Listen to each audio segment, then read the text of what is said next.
আসসালামু আলাইকুম রহমতুল্লাহি ওয়া বারাকাতুহু। আশা করি সব ভালো আছে।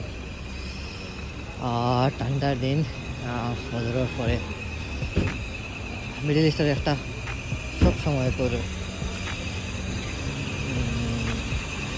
তারা উন্নতির একমাত্র কারণ হলো যে ফজর নামাজ পড়িয়া তারা জীবিকার তাগিদে মারা যায়।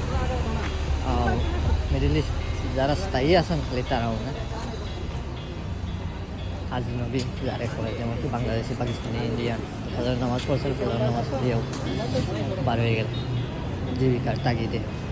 সেও খামর সন্ধানে, সেউর খাম রাখা আছে, সেও নতুন খাম করে। এই খাম ছাড়াও আমার দেশের লাগান 10টার সময় 11টার সময় দোকান খোলাই, তানে সকাল 6টা বাজছে, 5টা বাজছে, 5টার সময় সব দোকান খোলা আরম্ভ হয়ে গেছে। স্কুল খোলা সকাল 6টা থাকি, মাদ্রাসায় খোলা, অফিস খোলা, কোর্ট খোলা। তার দিন কত লম্বা হিসাব আছে নি। আমরা দেশের রাত্রে 1টা 2টা, নিজেরও অভ্যাস বাংলাদেশে গিয়া 1টা 2টা 2:30 3টা মতো থাকে। রাইট পার্টি করার দিনে বেকার হয়, খামো না লাগে। আমার কাছে এই জিনিসটা খুব বেশি ভালো লাগে যে তারা দিনে খামো লাগায় না, রাইট লম্বা হওয়া।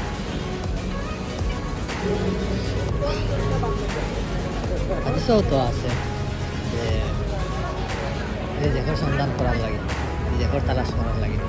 নামাজ পড়তে হয়, ইবাদত করতে হয়, আবার রিজেকের তালাশ করা, রিজেকের তালাশ না করলে রিজেক খাইতো না। মিডিল ইস্টের মানুষের বিশেষ করে তারা রিজেকের তালাশ করে। ফজর নামাজ পড়লো, যাদের নাস্তা তুড়া খাওয়ার পরে পারে গেল খাওয়ার সন্ধান। আগে ইয়ে হতো না, মিডিল ইস্টের মানুষ হতো না, পশুপাখি অসুখ আরও ওটার লোকের তারাও ধরে গেছে তারার ডিউটি।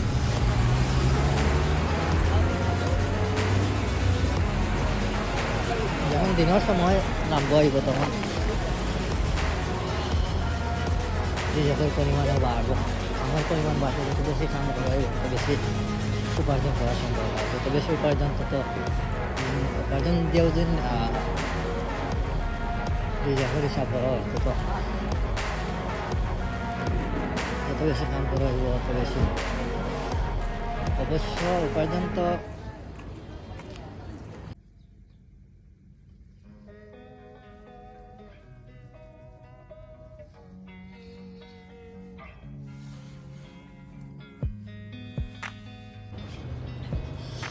ফজরের নামাজ পড়ার পরে যখন বারণই হয়, কোন সময় আবহাওয়া বালাল বা সকালে ঠান্ডা বাতাসটা তাকে আসতে বাধা থাকে, এখানে যেমন ঠিক আছে। কিন্তু কিছু মানুষের কষ্ট দেখতে আসলে লাগে যে তারাও বিদেশ হবে। যেমন কিছু বয়স্ক মানুষ 55-60 বছর হয়ে গেছে, এখনও তারা তো পরিশ্রম করে ফ্যামিলির লাগে। কেউ আছে, এটা অনেক দিন আগে এজন্য পাইছিলাম পাকিস্তানের যে 60-65 হয়ে যাব, কিন্তু এখনও প্রচুর পরিশ্রম করা। জিজ্ঞাসা করলাম যে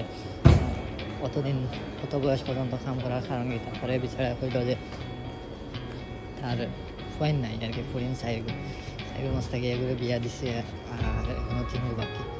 পরিশ্রম তো যতদিন বাঁচিয়া আছে করাও লাগে, পরিশ্রম করতে তো হইব। সিচুয়েশন যখন এটা হয়ে গেছে, সকালকে এক্সপিরিয়েন্স একটু শেয়ার করার চেষ্টা করলাম। আশা করি ভালো লাগছে, ভালো লাগবে। আবহাওয়া কিন্তু খুব বেশি ভালো, যে পরিমাণ পয়সা আছে আমার গাড়ির ভিতরে।